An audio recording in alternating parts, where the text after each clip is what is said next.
Hello and welcome to Stratford Chefs School Open Kitchen at Home, where today we're looking at kitchen tips with Chef Eli, specifically how to butcher a whole chicken. Chicken butchery is both economical and resourceful. All you really need is a cutting board and a knife. Knife type is important. You're going to notice that we're going to get through the entire process with a small knife. Ideally, the flexible knife will grant us a greater opportunity to stay right against the carcass as we go. The first step will be removing any twine or elastic that the chicken comes in from grocery store, butchers, or farmer market. It is always best practice to buy local. Any money that you can be saving in purchasing a whole chicken versus individual component parts can thus be reinvested in quality of chicken. The first step that you can do in butchering a chicken is removing the wishbone. In doing so, you can use a paring knife and run the knife against the bone. I actually recommend not doing this for a beginner or even novice chicken butcherist, as what you can see is we can use that later on to guide us where our knife should go. The first step is not against bone, but actually only through skin. We aren't going to be cutting any bone or flesh with this first cut, but actually just separating in between the leg and breast component. From here, we're going to be using our hands and we're going to crank the leg opposite to the body, at which point that bone will appear and we can start running our knife against the body. Again, the knife is against the body of the chicken the entire time to maximize the meat extraction. This is where having a flexible blade really comes in handy, as it allows you to keep the blade directly against the body.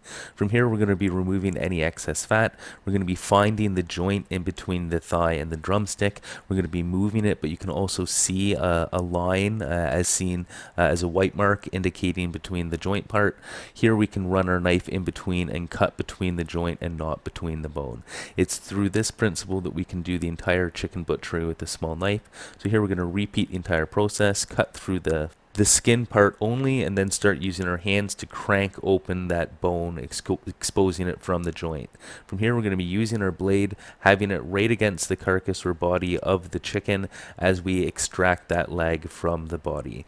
Have this in between that bone and joint. Again, remove it completely from the body, at which point we can clean up any loose bits and or find that joint. Here we can see that visual line as the indicator. Using the knife, we cut in between there, following that line to go in between the joint of the bones rather than the bone themselves. Now we're going to start moving into the breast removal. What we need to do is identify this keel bone. It's kind of like the cartilage in your nose, not quite bone, but quite firm. What we're going to be doing is having our knife aiming towards that bone, so again we can extract as much meat as possible. Ideally, this is done in one long, smooth, continuous stroke. Once we have that along the entire keel bone, we're just going to, as usual, have our knife running along the carcass of the animal, extracting as much meat as possible. It's at this point that we can use that wishbone that is still intact to guide us to the next joint. So again, here's a wishbone still intact. We can use this to guide us to the next joint, which is the wing joint. And like we've seen with the quarter darks, we're just running our knife in between the joint rather than hacking through the bone. Once the breast has been removed, we're going to be removing the wing. We're just going to be using the knife to shape that drumstick portion. Once we remove the wing, we can find and identify the joint by wiggling it and use our knife to cut in between the bone. We aren't moving up and down or hammering it like an axe, which would potentially splinter or fracture the bones. We're using a knife in between the joint in order to keep them nice and smooth and only use one knife at the same time. So here we're just cleaning up any loose bits. You can remove the tender or tendon from the breast at that point, or keep it whole to maximize yield. At this point, we're just going to turn the chicken over, repeat the same process that we saw, keeping our knife angled in towards that keel bone, trying to do this in long, smooth strokes, following it right down to the wishbone, and then following with our knife along the carcass to extract as much meat and leave as minimal meat on the bone as possible. So we're following this along the wishbone down to that joint, at which point we move through. Here we're going to be taking it completely off the carcass and removing any excess skin. We're going to repeat the process of removing that drumstick, using that circular shape or cut to maximize that large drumstick if we want to be using it in a drumstick or chicken wing style.